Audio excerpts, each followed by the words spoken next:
how to fix forgotten Messenger pin code. Hello everyone, I am Bishaka and welcome to our channel. Now let's get right into the tutorial.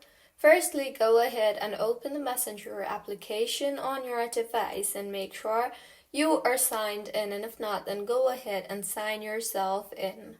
Further, tap on the menu option from the bottom right of your screen and then tap on the settings option you see there.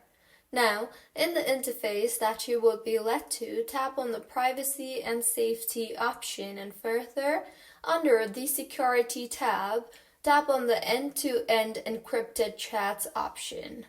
You will then see the message storage option. Tap on that, and further, you will see the reset pin option. Tap on that and you will be prompted to enter a new pin. So go ahead and enter your new pin, and this is how you can fix forgotten Messenger pin code error. If you find this tutorial helpful, please like the video and do comment if you have any queries. Also, do subscribe to our channel for more helpful tutorials like this. See you on the next one.